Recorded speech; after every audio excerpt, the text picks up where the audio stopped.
Salam alaikum Atali Dazoul, bonjour. Bon, alors, la petite vidéo d'aujourd'hui, elle est partie de quoi? C'est que j'ai lu un petit article, l'indice sur l'état de droit, l'Algérie classée deuxième à l'échelle continentale, derrière l'Afrique du Sud. Je crois que c'est la 82e ou 83e position internationale au niveau du monde. Voilà, bon, bah voilà, et je lisais, et le Maroc classé 90e, voilà. Bon, bon, c'est les classements comme d'habitude. Quand ils sont positifs, on est content. Quand ils le sont pas, on n'est pas content. Tout ça, bon, bref, c'est pas grave. C'est donc World Justice Project qui a publié ça, hein, une organisation à Washington.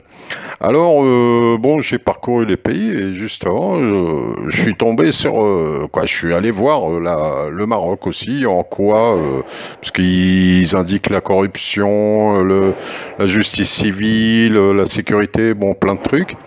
Et bon, bah, je regardais un petit peu en quoi il est classé par rapport à nous, tout ça. Et donc je vois la carte là que vous voyez en haut à gauche, la carte du Maroc qu'ils utilisent, c'est la carte, la fausse carte, hein, parce que elle n'est pas légale du tout cette carte, hein. Alors immédiatement, qu'est-ce que j'ai fait? Proton Mail, mon mail spécial, et je leur ai écrit.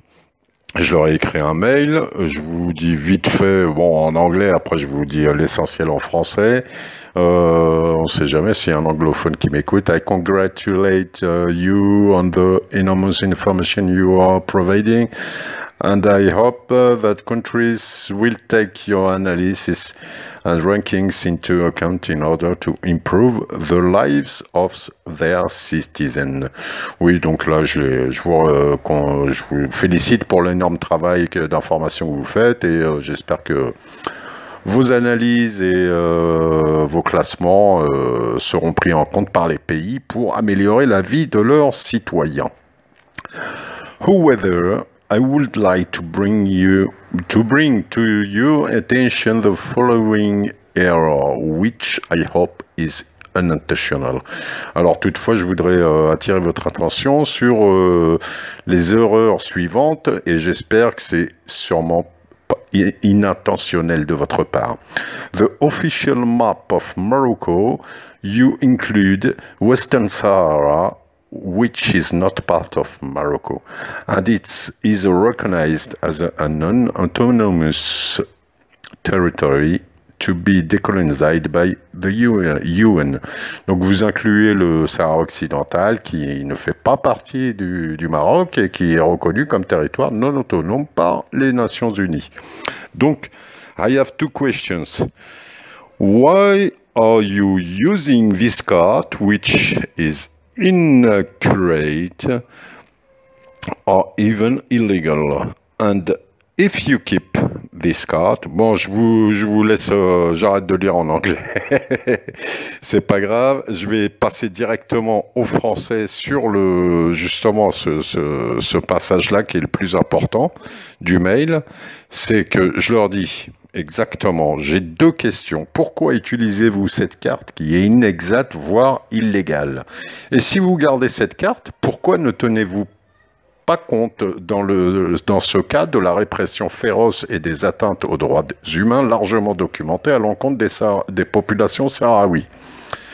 Alors je leur précise, j'ai une chaîne YouTube très suivie, SIC. C'est pas vrai, elle n'est pas très suivie, mais c'est pas grave.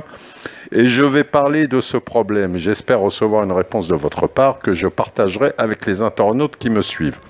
Donc, c'est pour leur dire, bah, soit vous mettez une vraie carte du Maroc et puis vous faites votre analyse sur le Maroc légal, ou bien si vous incluez le Sahara occidental, à ce moment-là, vous devez inclure toutes les exactions qu'il y a, et je suis sûr que le Maroc tombera au fin fond du classement, de leur classement, parce que classé 90, ça m'étonnerait. Je leur rappelle cet excellent reportage, la 4 Days in Western Sahara, 4 jours au Sahara occidental, la dernière colonie d'Afrique, hein. J'ai mis la vidéo traduite sur ma chaîne, vous la trouverez. Voilà, je suis allé voir comme ça pour m'amuser France Diplomatie. Alors vous voyez la carte du Maroc qu'ils mettent là, bon bah ils mettent le Maroc d'un côté et ils joignent donc en assuré, hypocritement bien sûr, le Sahara occidental. Alors ils ont même inventé la France, donc sur leur site officiel, ils ont même inventé un nouveau pays qui s'appelle Maroc Sahara occidental. Mort de rire. Enfin. Ce qu'il faut savoir, c'est que la Banque mondiale, par exemple, elle avait retiré les cartes géographiques du Maroc, incluant illégalement le Sahara occidental. Ça, c'était en 2020. La preuve, vous voyez, bon, vous voyez pas très bien, mais je vais, ouais, bon, là, on voit pas super bien. Hein, vous avez qu'à aller voir sur Internet. On voit bien qu'ils l'avaient retiré.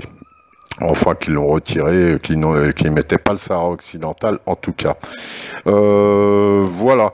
Bah, moi, c'est pour vous dire, parce qu'à chaque fois que je vois cette carte, évidemment, ça nous énerve, tout ça, mais comme elle est largement diffusée, cette fausse carte, moi, je vous invite à réagir comme moi. Quand vous voyez un site qui utilise cette carte, vous lui envoyez. Pourquoi vous mettez ça? Pourquoi vous n'utilisez pas la vraie carte? Et je vous rappelle que la Banque mondiale avait retiré de son site les cartes incluant le Sahara occidental, par exemple. Enfin, ça peut faire toujours une petite pression pour aider nos amis sahraouis. Allez, Maslama, à bientôt.